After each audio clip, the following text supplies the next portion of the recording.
The last box hit the floor with a thud. Dust swirled in the sunlight streaming through the half-open blinds. Jamie stood in the center of her empty living room, back aching, arms trembling, sweat sticking her shirt to her spine. No one came. Not a single friend. Not a neighbor. Not even her brother, who'd promised twice that he'd be there by noon. It was now 6:47 p.m. 3 weeks ago, when Jamie posted in the neighborhood group chat that she was moving across town, she got 7 likes, 2 thumbs-up emojis, and not one offer to help. She'd lived here for 12 years. 12 years of mowing lawns for elderly neighbors, organizing block parties, baking muffins for new moms, and showing up at everyone's fundraisers and funerals. When Tim down the street lost his job, Jamie brought over 2 bags of groceries. When Ella got divorced, Jamie sat with her every Friday night for 2 months straight. And now? Nothing. She sat on the floor, back against the wall, staring at the place that had held her life, and realized something. She was tired of giving where nothing came back. The next morning, Jamie canceled the movers.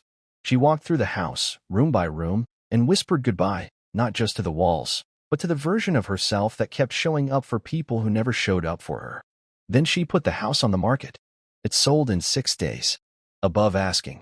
Friends who hadn't spoken to her in months suddenly appeared with congratulations. One even asked if she'd bought somewhere fancy. Jamie just smiled. She hadn't bought anything. Instead, she packed a duffel bag, booked a one-way ticket, and flew to a town in Montana she'd read about in a magazine once. Population 900, no Starbucks, and winter for half the year. When the cab dropped her off in front of a faded red building with a wooden sign that read, Wren Hollow Diner, she walked in and sat at the counter. Passing through, asked the waitress, a woman with tired eyes and hands that looked like they'd lifted more than plates. Maybe, Jamie said, but she didn't pass through. She stayed. Wren Hollow wasn't like the city. There were no yoga studios or dog spas. People said good morning and meant it. When someone's roof caved in, the whole town showed up with hammers. When a kid's shoes were too small, no one said a word, they just left a new pair on the porch.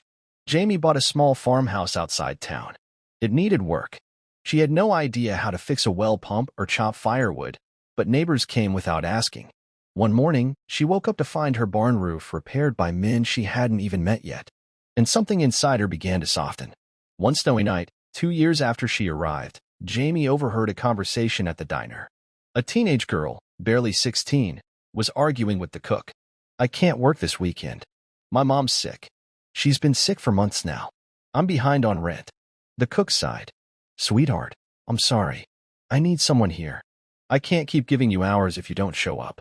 Jamie watched the girl storm out. She didn't know her name, but she recognized the look in her eyes, the weight of the world on 2 young shoulders. The next morning, Jamie left an envelope on the diner counter. Inside was a note. "This is not a handout. It's a pay it forward. Someone once let me fall. I won't do the same. Use this to keep going." There was $5,000 inside. The girl never found out who gave it. But she stayed in school. Her mother recovered. 5 years later, she got a scholarship to nursing school and wrote an article for the local paper titled, "The Stranger Who Saved My Life." It spread. Other towns heard about it. Then cities. Then the story landed on national news. They called Jamie a mystery angel. She used the rest of the money from the house to do it again. And again. Quietly. A family in Idaho needed a wheelchair ramp? Done. A single dad in Nebraska couldn't afford diapers? Taken care of. An ex-Marine in Oregon lost his job and almost his life? Jamie sent him enough to start fresh. She never put her name on anything. She just watched, quietly, as lives began to change, not because of wealth, but because of hope. Because someone saw them. Years later, an interviewer tracked her down. They asked why she left the city, why she sold her house, why she gave everything away. Jamie smiled gently and said, "Because I finally understood that home isn't where people know your name, it's where they show up for you." And when no one did, I decided I'd become that person for someone else.